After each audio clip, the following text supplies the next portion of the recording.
My name is Mukami Njeru, has been introduced, and I'm really excited to talk to you today about trusting and stretching your actuarial muscle. The actual skill set and training is focused on ensuring strong rigor and technique in building models, obviously based on established tried and tested techniques to solve real world problems. And we mainly work in insurance and pensions, and obviously adjacent fields, as we call them now, like banking and risk management, and also in wider fields. So my presentation will focus on the equally important part of the actuarial journey of feeling comfortable to use your skill set or our skill set in different levels of granularity, and also where one takes other stakeholders along the journey. If you're like me, you enjoy a good Marvel superhero movie. My current favorite is Black Panther, and you also enjoy a form of physical activity. I like Pilates and tennis. I probably do more Pilates than tennis, and I watch more tennis, but I am working on my tennis skills. So you know what it takes to build a muscle and a skill set. If you've read Malcolm Gladwell's book, The 10,000 Rule, you know that it says most of us take 10,000 hours to build a skill set or to go on the journey of, becoming a proficient. And most of us are born with an inbuilt mathematical acumen, and we dedicate an average of 5 to 7 years to the journey of qualifying, right? And then we may plan to, go into the traditional areas where most actuaries practice and aim to live out a career life in moderate bliss. The average expected scenario, very predictable, cushioned from the extremities of life as our income levels are above average, and also cushioned from the extremities of the professional environment because we can always retreat to our technical corner and our comfort zone whenever things get heated or hectic, right? But enter levels of uncertainty which are unprecedented in both magnitude, but mainly in frequency. For me, the global financial crisis and obviously the COVID-19 pandemic have happened in my working lifetime. Enter the rise of artificial intelligence and rapidly evolving scenarios, evolving faster than our model adjustments can allow. Enter stakeholders who are not willing or able to give us the patience we know is needed to ensure rigor and get to a level of certainty with our recommendations or outcomes. Enter new mathematical skill sets or techniques that are not unique to actuaries, data science, and so on and so forth. Adaptation is necessary for survival. Ash Barty is a Grand Slam tennis champion who retired quite early for a sports person to go into golfing, to change trajectory. Serena Williams is also due to retire at the end of this year and well appreciated as one of the greatest of all time tennis players. But she's transitioning into business, right? So we cannot and should not wait for circumstances to force us to adapt. We need to be courageous and to be confident that the base skill set we have can form a good foundation for any and every situation or role where problem solving is involved. So that's my case to us as actuarial professionals. So how can you do this? How have I done this? I'll share with you 7 things that I think are important. So one, consciously developing soft skills as one develops their technical skills. Just understanding that those are equally important weights of the scale. And this is something for me I learned the hard way because I failed my communications exams multiple times. A fun fact, it's the only exam I failed. And I also probably obviously then learned this later rather than sooner. The need to balance the yin and the yang. It's something I've now taken on board, and I think we need to be conscious in the same way we build prowess in our technical areas to do that even in our soft skills and especially communications. And I think it's something that I have in mind with every new role that I take on now. 2, being conscious of brand development and placement, both individually and corporately. One of my clients recently referred to the head of the actual function as a scientific calculator. That is something I think needs to change. We do need to have a better brand, because that's not all an actuary can do. You don't only bring them out when there's this complex calculation which you need an answer which you can't figure out. We do need to be seen as better stakeholders around the table who can go along the journey with our other stakeholders and business partners. So it's something we consciously need to change, and I know we are changing as a profession. 3, continuous feedback and interaction with key actuarial and non-actuarial stakeholders. So of course, actuarial peer review is important. All the I's must be dotted, all the T's must be crossed. But I remember in my first head of actuarial role, I was accused of, living in an ivory tower, not being able to relate, with the, let's say, business stakeholders or even the agents who are selling the products that I'm pricing.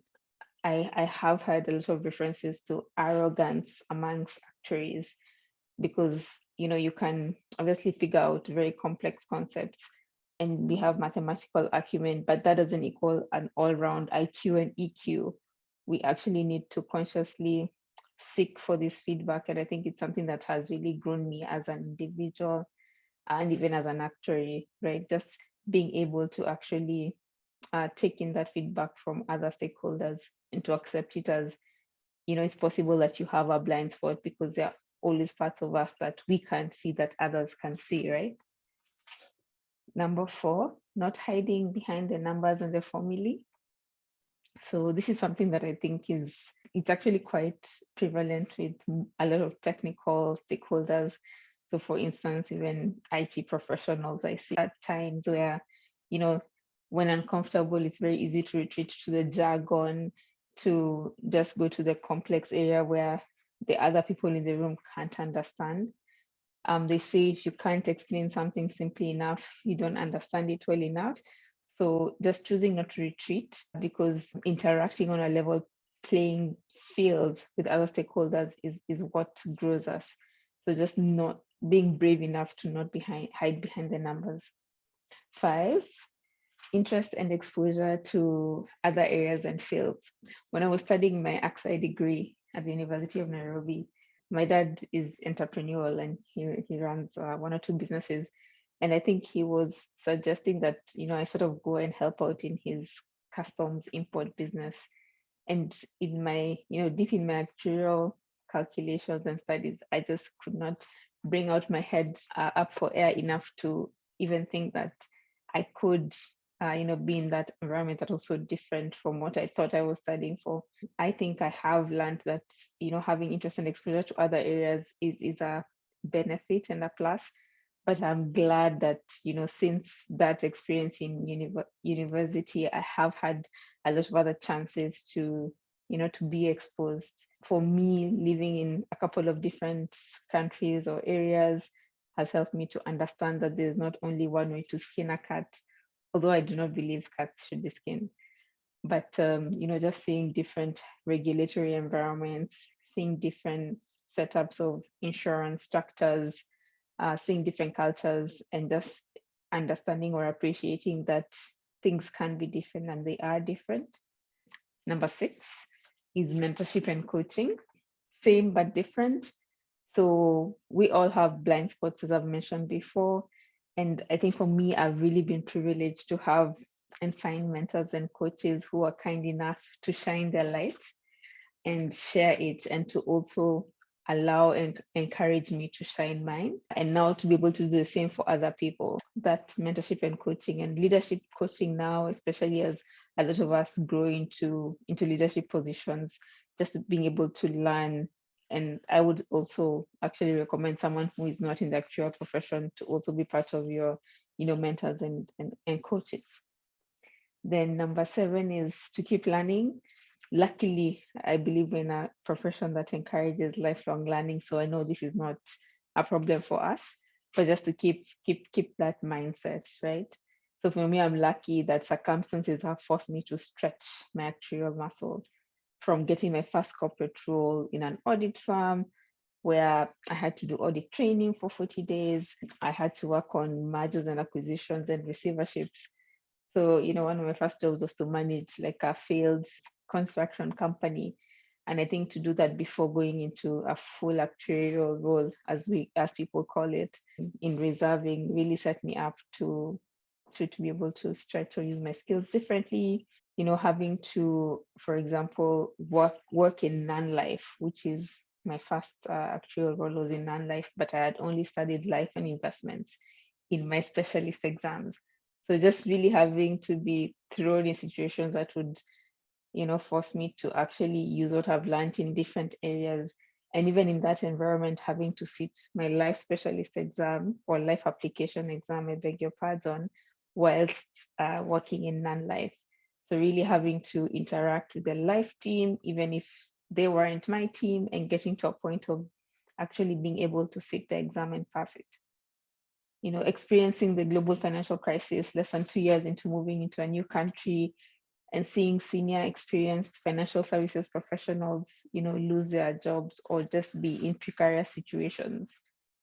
And I think for me, seeing firsthand that the Chinese symbol for danger, which I think is risk and opportunity, is totally practical, because the global financial crisis created, obviously a lot of uncertainty and maybe loss of jobs and so on. But at the same time, a few years or months later, created all this opportunity with, Solvency II and banking regulation changes that led to a plethora of opportunities, for the actuarial profession.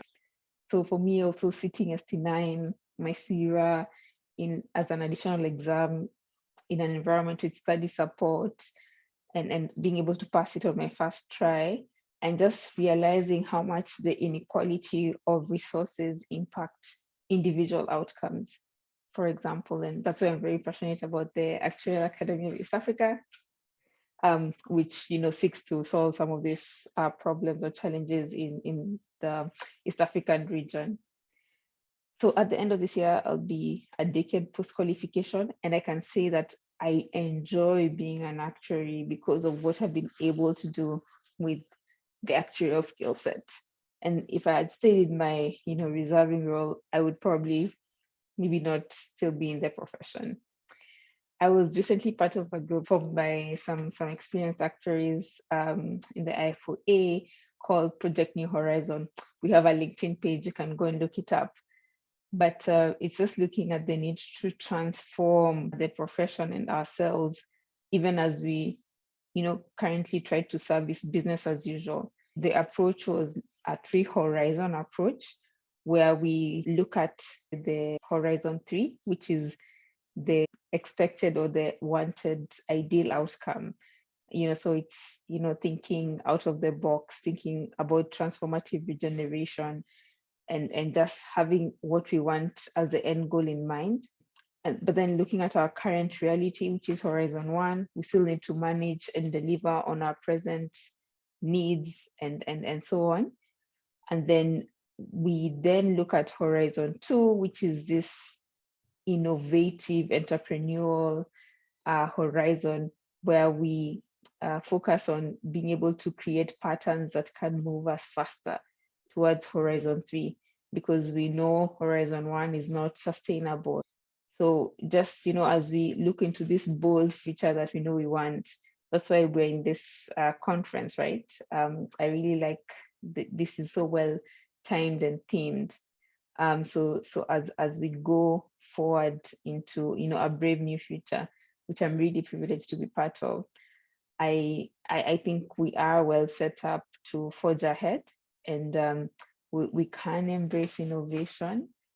As I said, the actual muscle is strong and provides a good base, and we can embrace innovation and transformation. But more than that, we can be part of the transformation, and even more than that, we can be a catalyst for this transition, and even support the management of the same.